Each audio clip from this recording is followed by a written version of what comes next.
Good morning, friends, and welcome back, and thank you for joining me today.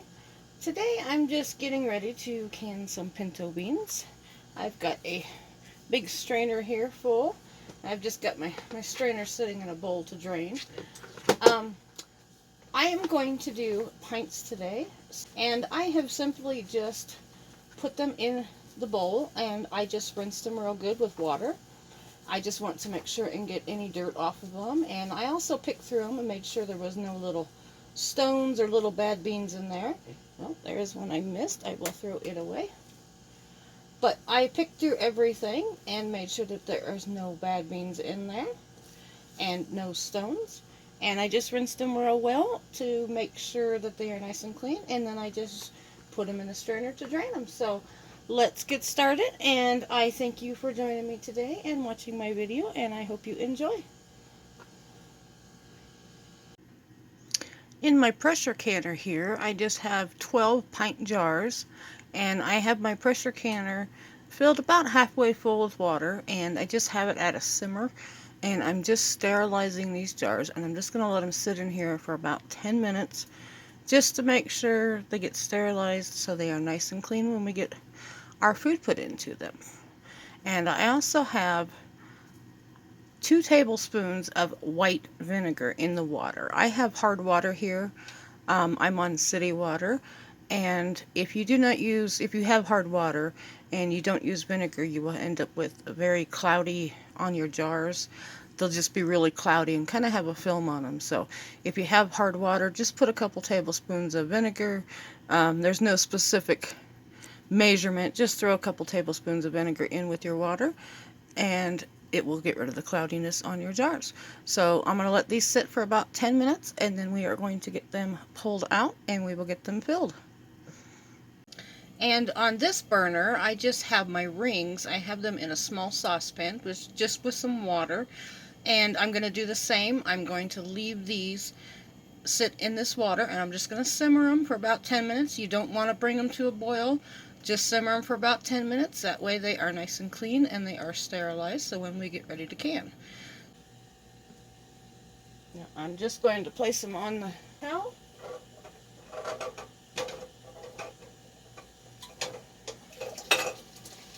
Now I'm just going to work on getting these all over there.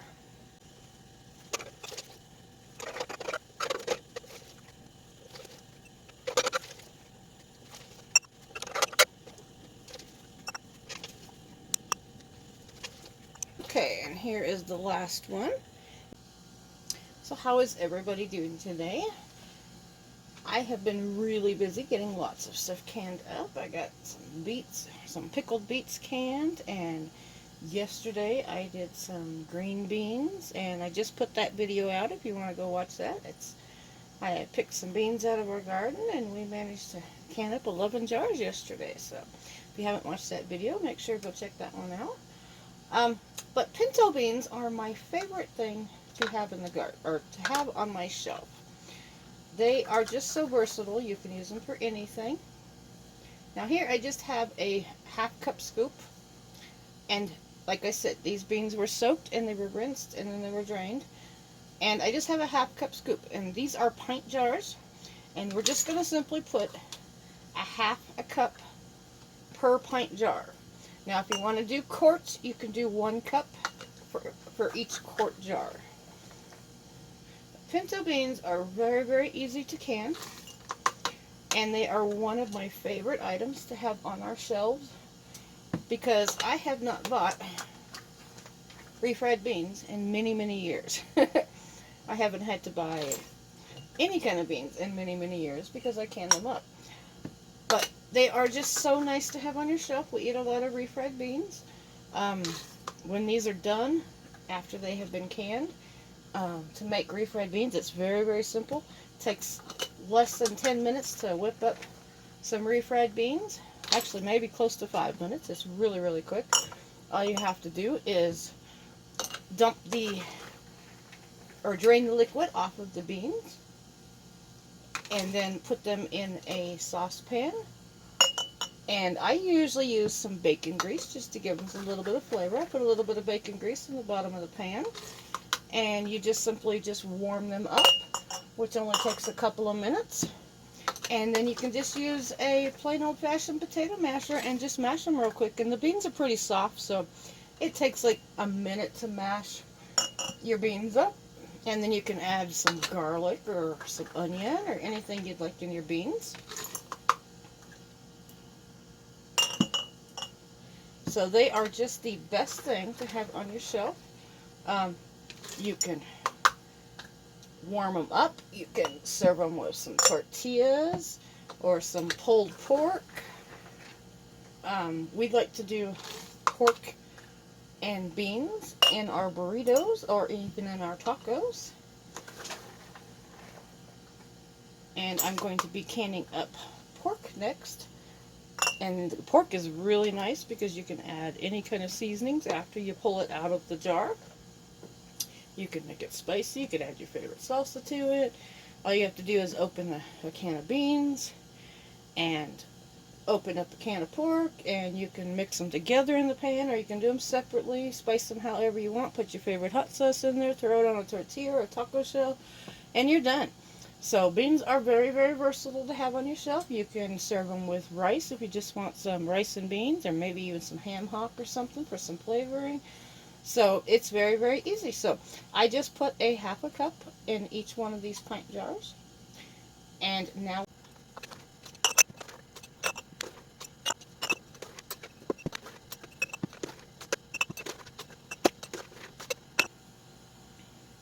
okay, I went ahead and got my second batch of jars out of the canner.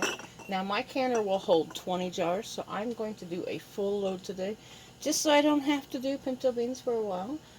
They don't last long. We usually use a lot of them. But you can never have too many pinto beans on your shelf. So here I just have, this is just some canning and pickling salt. And I have a half a teaspoon, and I am simply just going to put a half a teaspoon of salt in each one of these jars. Now pinto beans really need a lot of salt when you cook them and to give them some good flavor. Now this is optional. You do not have to put salt if you don't want. I just choose to have salt in mine just to give them a little bit of extra flavor. And like I said, this is just a canning and pickling salt. You want to make sure you do not use iodized salt in any of your canning. It will give a tinny flavor in your food, and it can also make the jar real cloudy inside. So make sure if you use some kind of like a Redmond's real salt or something, whatever kind of salt you use, just make sure it is a non-iodized. I just like to use the canning and pickling salt. I've been using this for years, so I'm just going to stick with that. So I'm just going to work on getting the rest of the salt in these jars, and then we will move on to the next step. Okay, on my stove back here, I just brought a large saucepan, just like a stew pot size. I just filled it full of water, and I brought it to a boil, and I let it boil for 5 minutes. Once the 5 minutes was up, I just turned off the heat, and it's ready to go. That's just to boil anything out of the water. Make sure the water is nice and sanitized. If you have chlorine in your tap water, it will boil the tap water or the chlorine out of the water. So I just brought it to a boil and then let it sit for 5 minutes. And then we've got our rings ready that were simmered in our hot water. Now here I just have a small jar, and it just has some white vinegar in it. And I just have some paper towel. We're going to use this to wipe the rim. And then I have my magnet that I'm going to use to get my lids out of the warm water over there. So what we're simply going to do, this is really, really easy. Anybody can do this. We're going to put our funnel on here. Grab my ladle. And what I'm simply going to do is I'm just going to ladle hot water into the jar. And I'm going to do a 1-inch headspace. And I will explain that in just a second if you don't know what that means.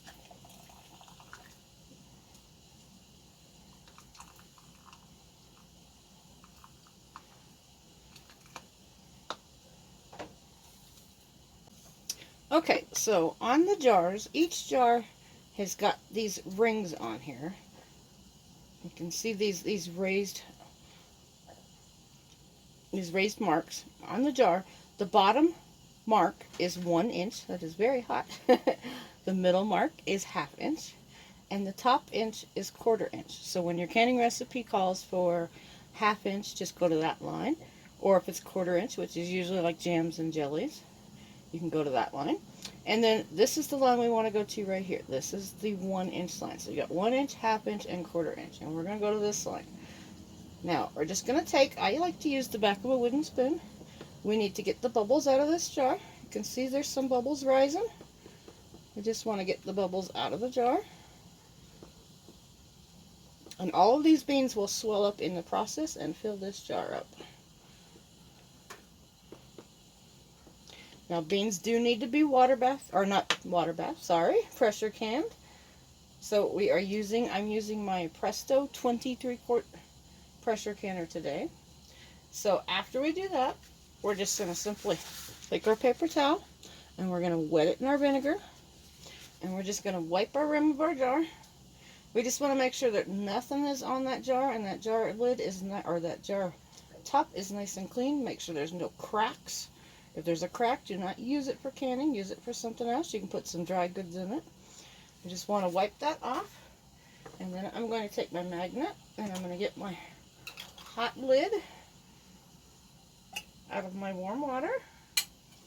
And we're going to get a lid. Put the lid on and we're just going to spin it until it stops. And then we're going to turn it 1/4 inch. Be careful because that jar is hot. And now, in my 23-quart Presto canner, it requires 4 quarts of water in the bottom, or 3 quarts of water, sorry. Requires 3 quarts of water, so I have that on the burner right now, and the burner is just on medium heat, just to keep the water at about the same temperature as your water that is back here on the stove. You don't want to put this hot jar into the cold canner. If that canner had cold water, you would put this hot jar in there, this jar could break. So you want to make sure that this jar, the water, is about the same temperature that you're putting in this jar as what's in your canner. Like I said, I just have it on a medium heat, which is perfect. So I'm just going to set this in the canner. And we're going to do the same with the rest of these jars. I'm going to fill it up to our 1 inch headspace. Our nice hot water.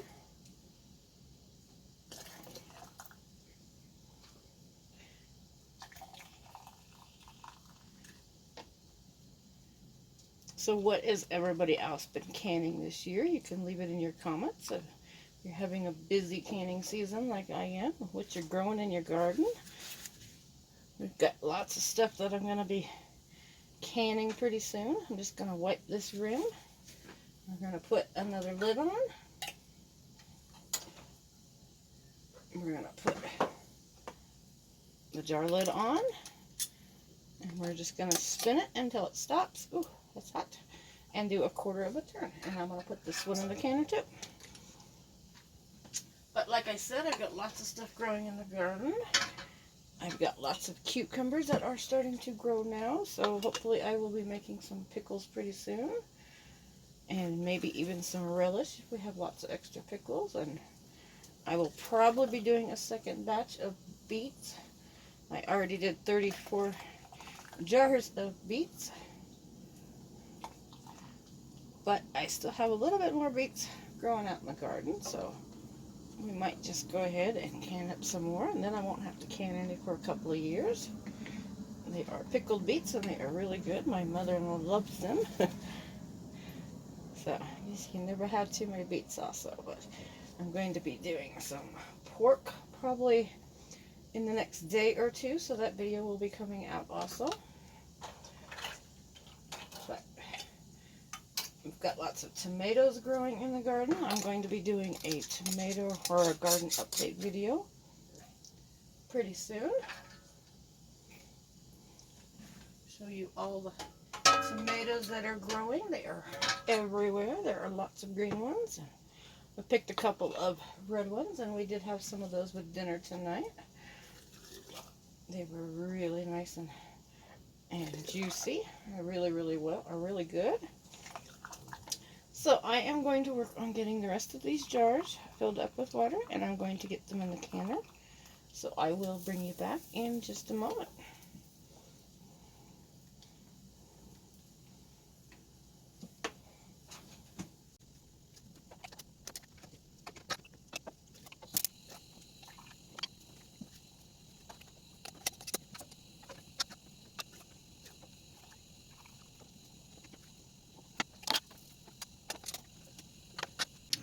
Okay, here in my canner, I have the first 10 jars in the canner, and now I'm just going to put the rack on, and now I'm just going to stack the second layer on top, so it'll have 2 layers. And I'm going to go ahead and get the other 9 jars in here, and then we'll be right back. Okay, I now have all 20 pints in the canner, and I have turned the heat up to high. I'm going to put the lid on. Okay, the lid is on, and now I have the heat up on high, and we're going to bring this up to temperature. And we want, this is our vent right here.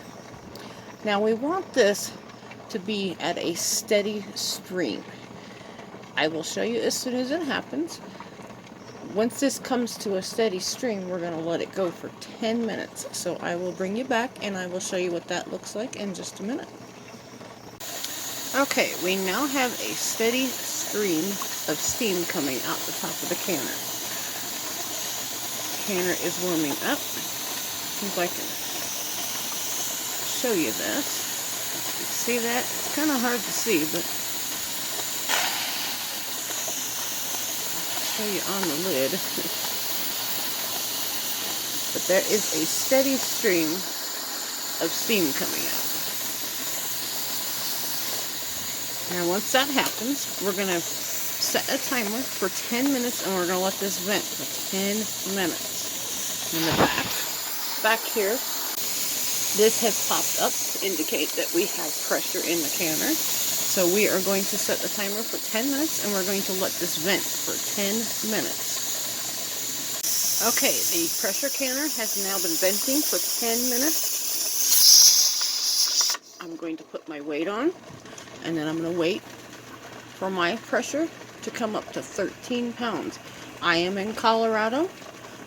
I am just over 5,000 feet. We're at about 5,100 feet. It requires me to process at 13 pounds of pressure. Now you'll have to look up for your area on your elevation to see what your pressure is for the area you live in. But I'm going to let this come up to pressure. I'm going to bring it up to 13 pounds of pressure. And then these pinto beans need to process for 75 minutes.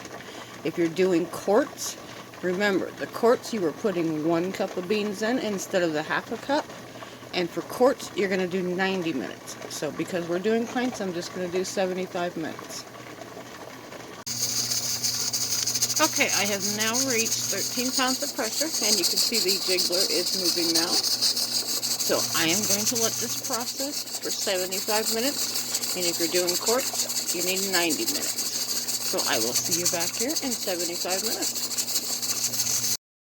Okay, after the 75 minutes was up, I simply just turned off the burner, and then I have let the pressure canner sit here and let it come down to 0 pounds of pressure.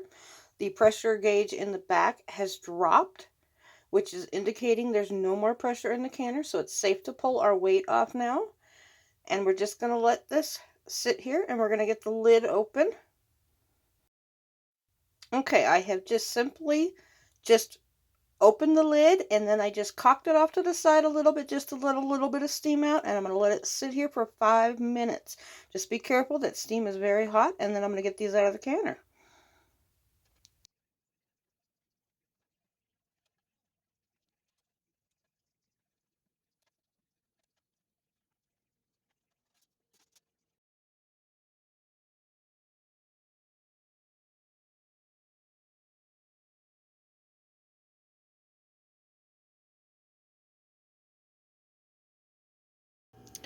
Well, there we go. All 20 are out of the canner and they are all sealed. There is a couple still bubbling away. But don't those look delicious? I am happy to have beans on the shelf again. So maybe we can have some Mexican food this week. And maybe I'll even make some videos of what I do with the beans.